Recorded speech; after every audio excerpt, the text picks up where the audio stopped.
Okay, so we have to talk about this. What are cozy games? This debate has been going on for years among the cozy gaming community and even people who aren't in the cozy gaming community. It's a gorgeous Saturday morning outside and I've closed the blinds. Ow, it hurts holding my cup like that. Why am I holding it like that? I've actually got a dent in my finger. The world of cozy games opened up to me when I got my first Nintendo DS. It was like a big old brick and it was pink and I loved that DS so much. I remember actually going to, was it GameStop? I can't remember exactly. But I remember it up on the shelf. It was down Great Yarmouth, I think. And yeah, it was definitely Great Yarmouth. And the reason I got it was because obviously it was pink, one, so it was aimed at girls at the time. Everything had to be pink if it was aimed at girls. It was the early 2000s. It came with Nintendogs and it had a little dachshund on the front, and that was my first love of dachshunds. That's where my love of dachshunds comes from, because it was just long hair, like miniature little dachshund. It was blonde. It was so cute, and I was like, one day that is going to be my dog. One day. So that was my first ever game I played on the DS, but the main reason I got it was for Animal Crossing Wild World, a game that I so desperately want to play for the first time again because it was that good. Who would have thought that a game about talking animal villages, foraging, crafting and decorating could be so comforting? I even preferred it over The Sims.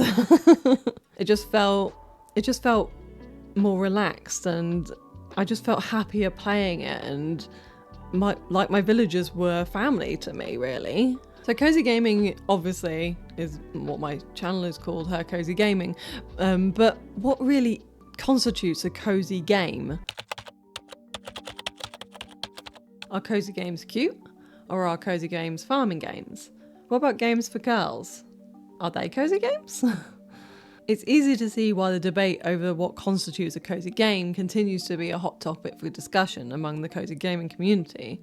There are so many genres of games that they fall under. Cozy gaming itself isn't a genre. I tried typing cozy games on Twitch under the categories and it didn't exist. Same on Steam.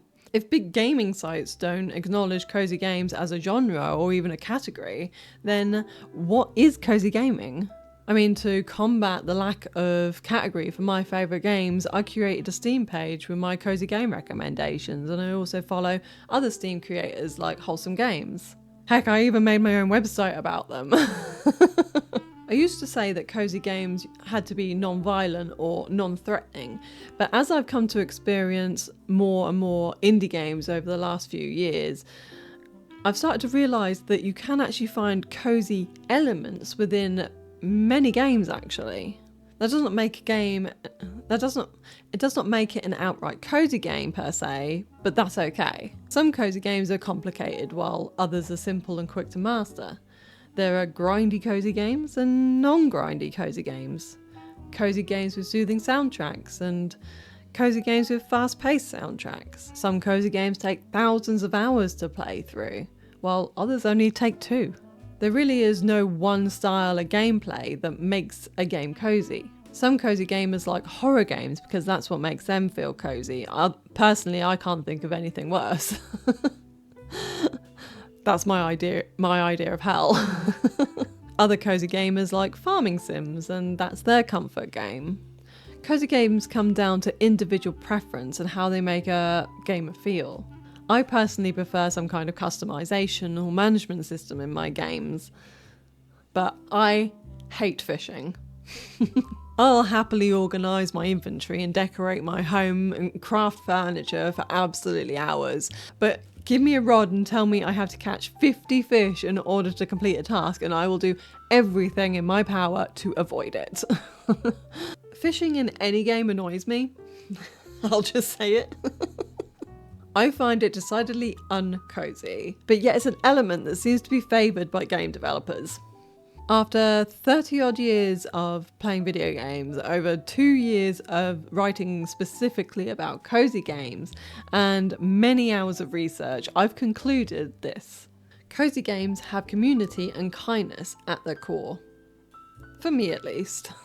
Take for example Palia. Palia is described as a cozy community sim MMO. And when I began playing it on PC, I stopped after a few sessions because there was no controller compatibility. but it was later ported to Switch and I couldn't put it down. It's now my main game and I've been streaming it over on Twitch and TikTok, and it has the same elements of many other games I've played: crafting, cooking, decorating, and an intriguing storyline.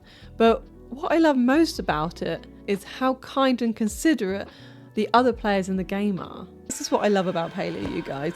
Everybody is being so considerate. Like, nobody is chopping down these trees. Everybody's waiting for somebody to say, right, chop.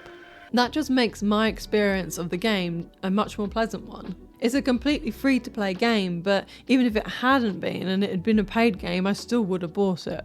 When developers design a community-centered game like with Paleo, the game becomes an instant cozy game in my opinion. Kindness and care can be built into any game. To find out how, if you're a game developer, I highly recommend checking out the research project by Project Horseshoe. I'll link it down in the description below so you can have a look. So, why are cozy games so popular now? What makes cozy games or cozy elements within games stand out is their knack for helping players just unwind and exhale. Like the first sip of tea on your work break after being hounded by customers on the till all morning. They are a necessary addition to the gaming industry that have actually been severely overlooked for many years, and I think that's partly due to the demographic mainly being female and video games in the past being promoted mostly to a male player base. But mostly I think it's because many people still believe that video games need to be fast-paced and chaotic or difficult in order to be enjoyable. I think visually stunning games and interactive novels and management sims often get overlooked for those in-your-face type games like Fortnite. Or in my case it was Destiny, because I played Destiny for 5 years, I think. Honestly, we're just making it up as we go along. I think the rise of cozy gaming has a lot to do with the fact that thanks to creators like Iona and Kennedy Cozy Games for creating a space and a sense of community that makes people like myself who play gentler games feel a lot more comfortable coming out and basically saying, this is what I love.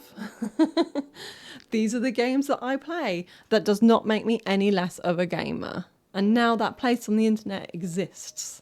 And that's why cozy games will continue to trend and will continue to rise.